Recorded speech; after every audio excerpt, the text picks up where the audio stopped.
From ancient times, man has feared thunder. Thunder accompanied the first natural phenomenon of electric discharge man ever experienced.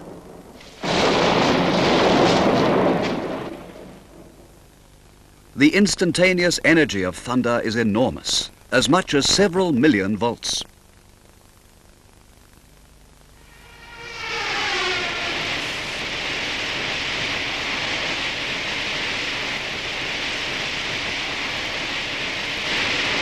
Man then discovered electricity and finally began to utilize its energies in myriad ways. While utilizing it, man experiences once again the discharge phenomenon. This is what we call sparks. In this phenomenon, light and high heat are discharged instantaneously. The heat reaches 5,000 degrees, easily high enough to melt metals. Could this discharge phenomenon be controlled and utilized for joining metals? This was the starting point for arc welding.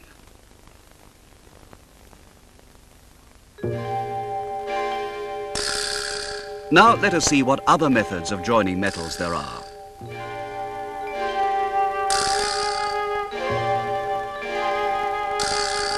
Forge welding, originally used for making Japanese swords, is one of them shown here. This is a superb way of direct joining by vigorously striking the steel while it's heated red hot.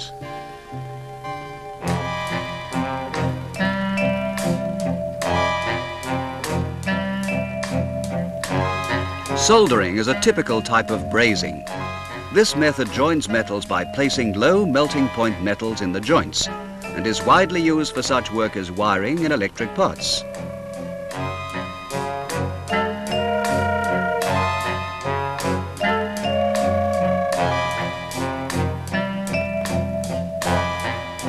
For joining the gigantic metal structures of ships and bridges requiring high strength, such mechanical joining methods as bolting and riveting were employed at first.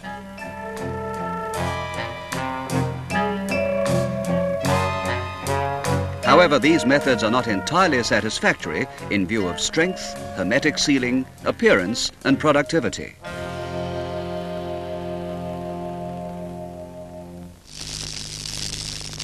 Arc welding made its appearance in attempts to solve these problems. But just what do we mean by arc? This is a typical arc made between two carbon electrodes.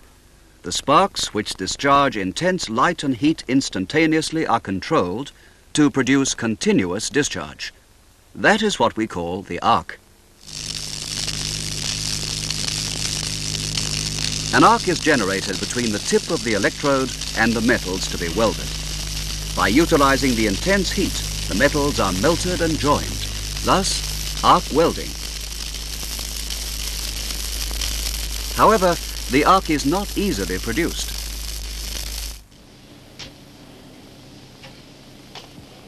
Now let's try welding with a bare rod.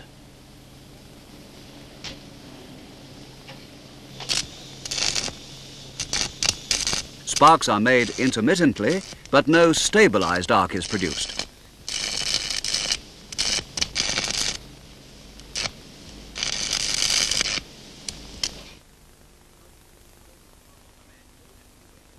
As a result, the welded parts are not completely connected and there is no continuous bead. Even the beads produced are porous, because nitrogen and oxygen in the air come into the welds. They are at the same time brittle.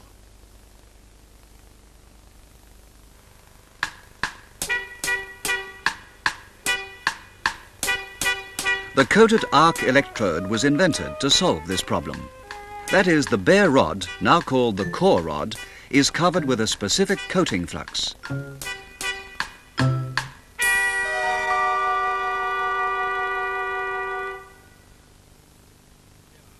Now, just what is the function of this coating flux?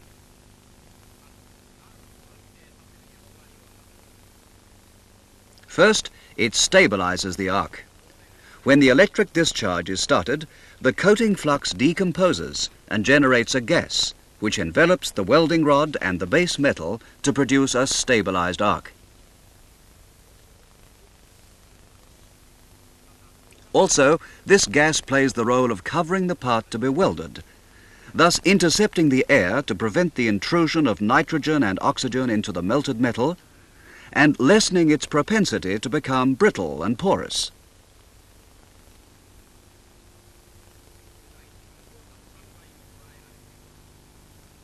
A deoxidizer is added to the coating flux. Through this, deoxidization and refining are provided during the course of welding to give the welded metal more strength. These reactions, which usually take 20 or 30 minutes in converters, are accomplished in only a few seconds. The melted coating flux becomes slag, which covers the welded part to prevent the welded metal from cooling too suddenly. It even makes the beads more attractive in shape.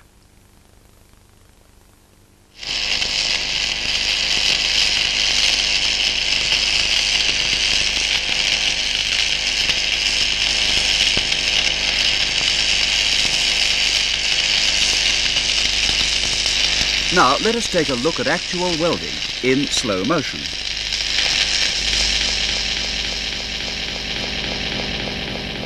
This permits us to see the metal melted by the heat of the arc, moving from the tip of the electrode to the base metal while melting together.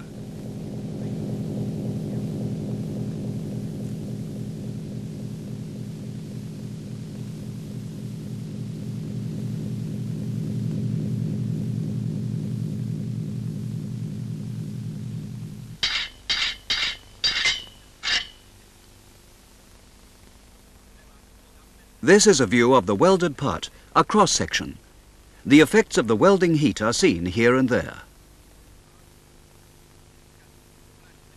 When enlarged under a microscope, we see the fused parts are connected, their structures intermingling integrally. In this way, the fused zone made by the arc welding is sound, strong, and hermetically sealed, showing the promise of infinite uses.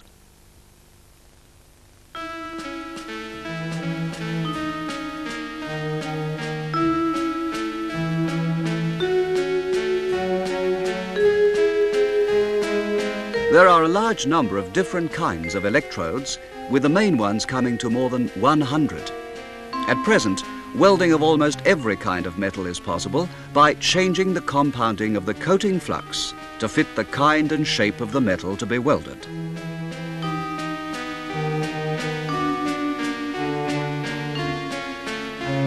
Thus, arc welding was an epoch-making method which came to be used in every imaginable way to join metals. An electrode of only 40 centimeters in length became the dominant feature of the process of joining everything from small parts to huge structures.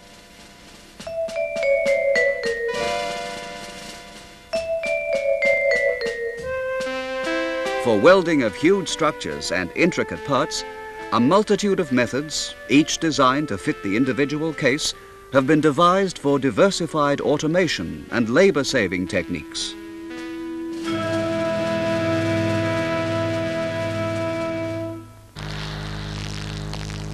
This is automatic submerged arc welding, developed to improve efficiency when welding huge steel plates. In submerged arc welding, coating flux and the core rod are separated, and the core rod is replaced by a wire. The wire is conveyed automatically to generate the arc, and the welding is carried out while covering the arc with the granular flux, which is supplied continuously.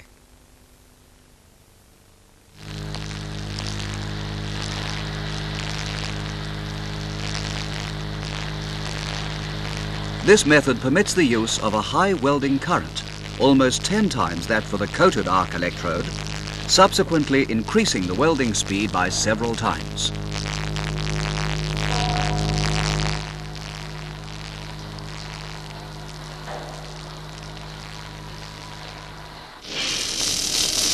There is another method which shields with gas instead of flux.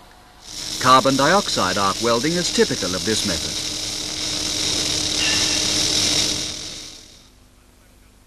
The carbon dioxide is supplied to the part to be welded to intercept the air, while the wire is conveyed continuously to permit welding. Since this welding method permits simultaneous observations of the conditions of welding, it is widely used for welding along irregular lines such as curves. Moreover, short-circuiting arc welding, which is the alternate repetition of short-circuiting and arcing, can be performed. Observe this operation in slow motion.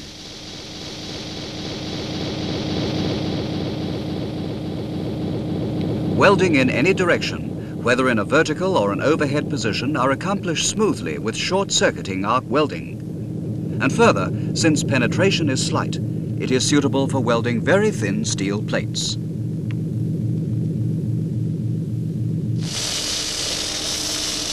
It is necessary to use windbreaks for carbon dioxide arc welding on high-rise buildings where the winds are strong.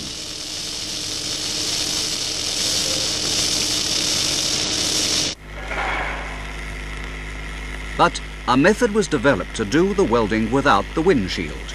It is called no-gas arc welding. This process generates the shielding gas and vapor metal from a previously incorporated special flux inside the wire. This makes welding possible even in strong winds.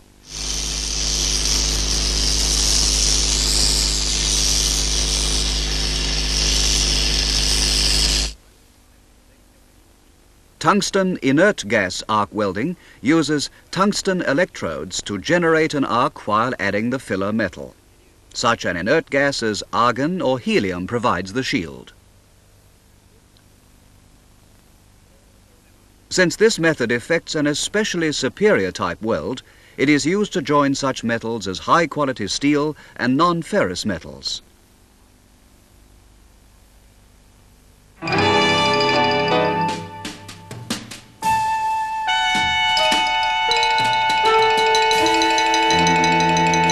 Superior welding is possible only with a superior electrode. Consequently, steel of the very best quality is a necessity for the core rod of the electrode.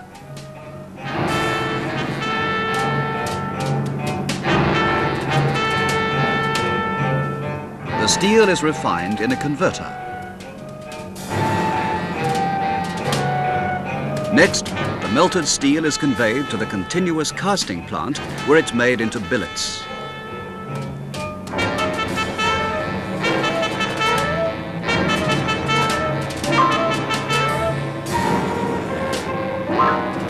The billets coming out of the heating furnace are rolled at a speed of 70 meters per second to be converted into thin wire rods.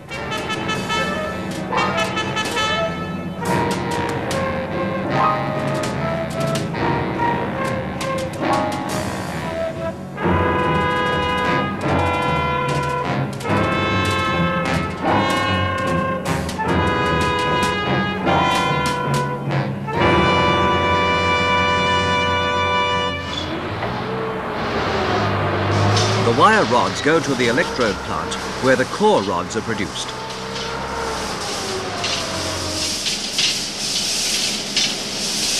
First, descaling is carried out.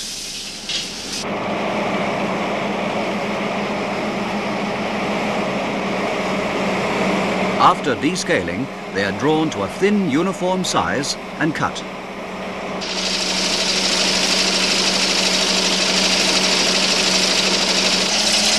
The process of manufacturing is simple, but no deviation is allowed. A rigorous inspection is made for each production process. In the diameter inspection, the dimensions of the finished core rods are measured. A very high precision is required. The eye inspection searches for scratches and irregularities in straightness.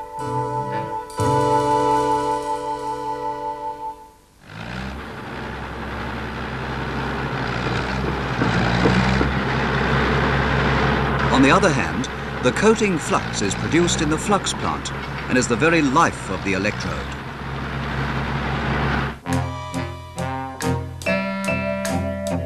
The principal materials used are ilmenite, titanic oxide, ferromanganese and lime.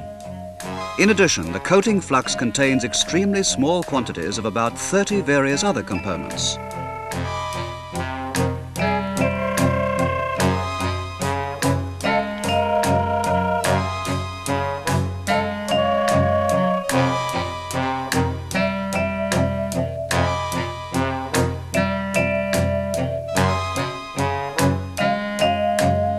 Various combinations of these materials determine the kinds of the electrodes. Several hundred different coating fluxes are produced by combining different materials in different quantities from among these numerous components.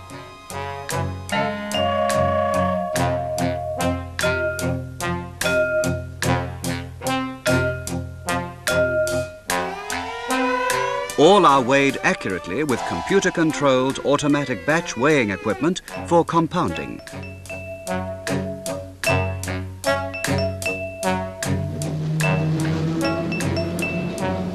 The finished coating flux goes immediately to the electrode factory. Here, the coating flux is mixed with water glass and then coated onto the core rod with an automatic extruder.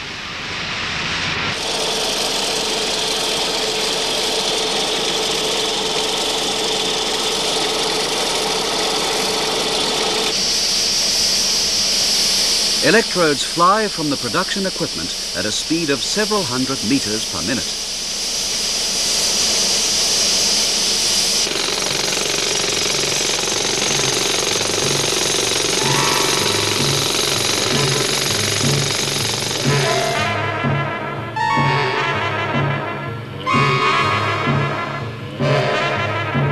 Eccentric inspection asks, is the coating absolutely uniform? A deviation of even 1/100th of a millimeter is not permitted.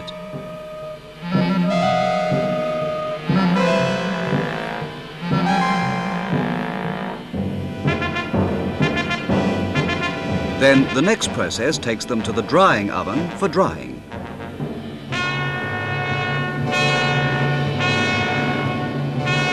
The finished electrodes are given another check.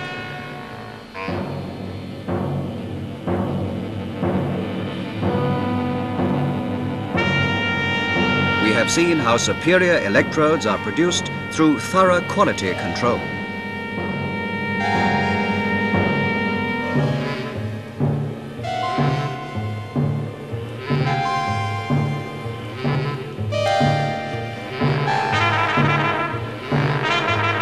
But there is still the final sampling inspection.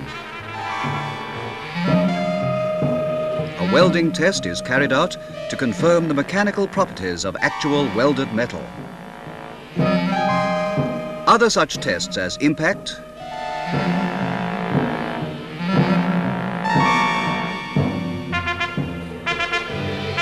bend,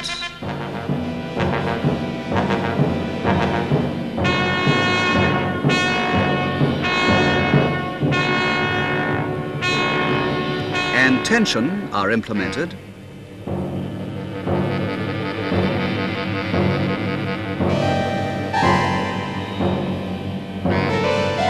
As is inspection of the chemical composition and properties of the weld metal.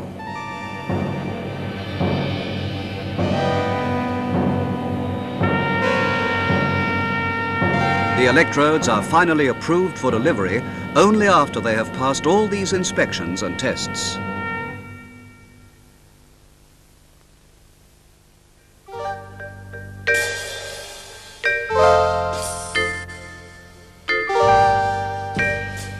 A number of different kinds of wires for both automatic and semi-automatic welding are also continually mass-produced.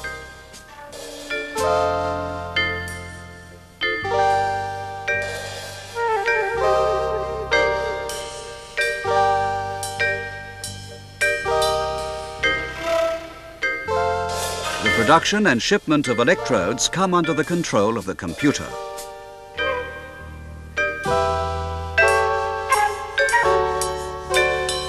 All information received from users all over the nation is digested by the computer, and instructions are immediately given to each factory for production and shipment in accordance with demands.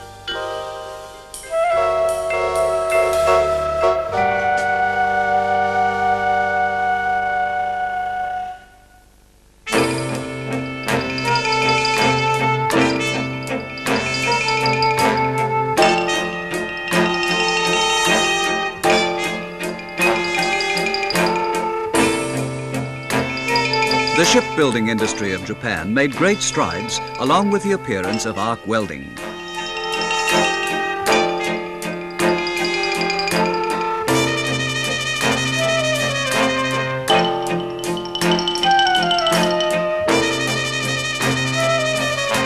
Especially drastic change has been seen in recent years through the introduction of new welding processes.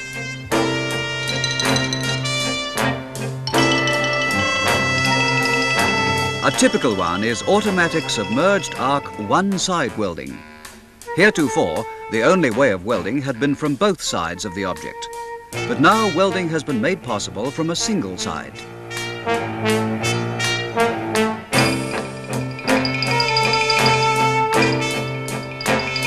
Here we see an automatic welding machine which performs simultaneous both-side fillet welding on a longitudinal member which is to become a block bone.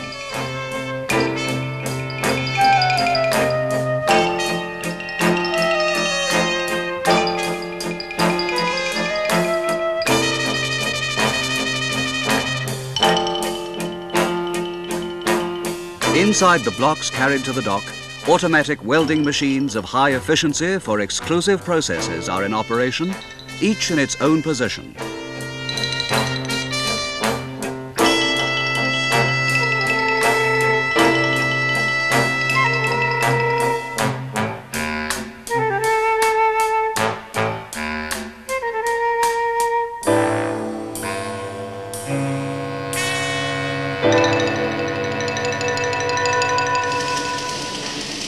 Two accompaniments to the great jumps made in the sizes of bridges and the heights of buildings are the necessity that they be much stronger but lighter. Submerged arc welding plays a major role in meeting these requirements. Consumable nozzle electro-slag welding is employed for joining huge girders. In the construction of high-rise buildings, the wind-resisting no-gas arc welding deploys its mighty prowess. One-side welding is also used here.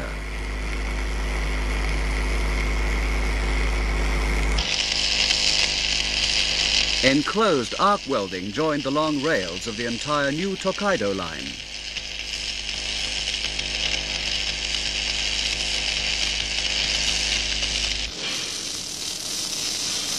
Carbon dioxide arc welding for bodies of rolling stock.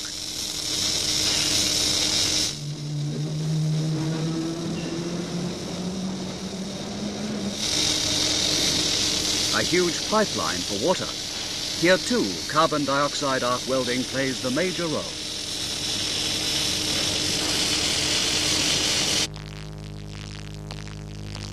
For the overlay welding of stainless steel, band arc overlay welding using a stripped electrode occupies a leading role.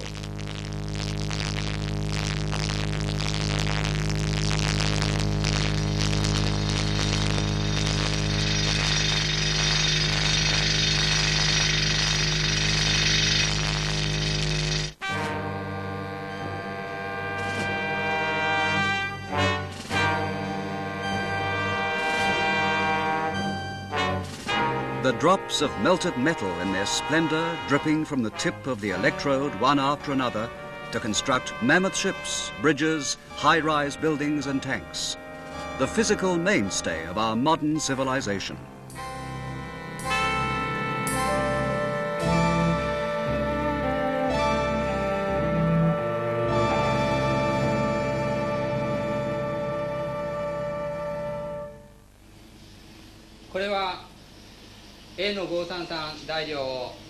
However, the world continues in its progress. Welding must be at the forefront. Untiring research is pursuing even more rational welding technology and materials.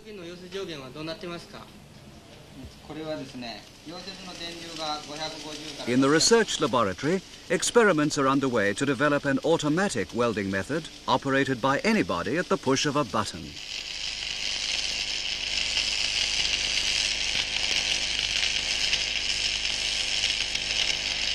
Special purposes are to be uncovered for this method.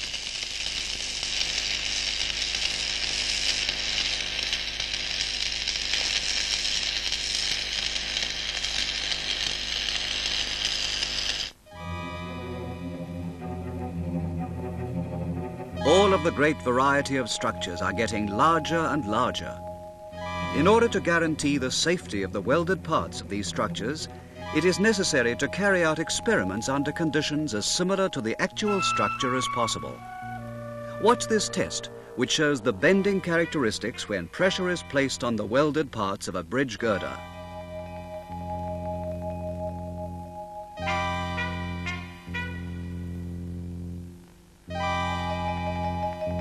The welded part of a tank for liquid natural gas is constantly exposed to the very low temperature of considerably more than -100 degrees.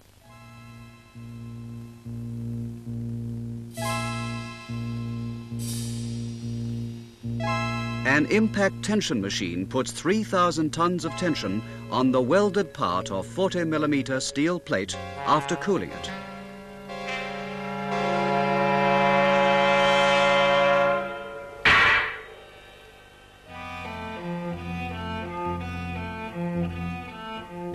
Basic research on welding technology is continuously pressing for newer developments in welding.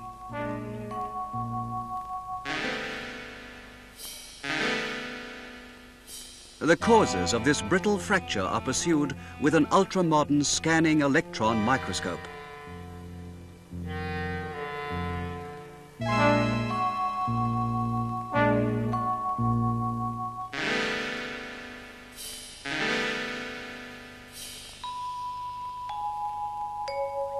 The element composition of welding metal is analyzed with the use of an X-ray microanalyzer. The distribution of elements within the scope of 1 micron, that is 1,000th of a millimeter, is revealed.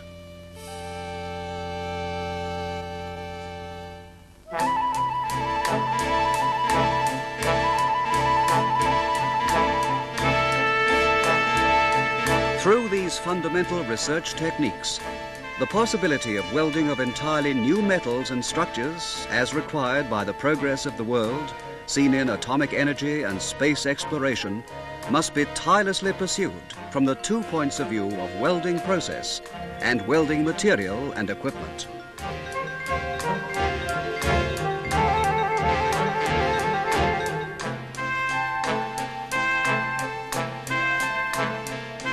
The future of mankind lies under the sea and in outer space.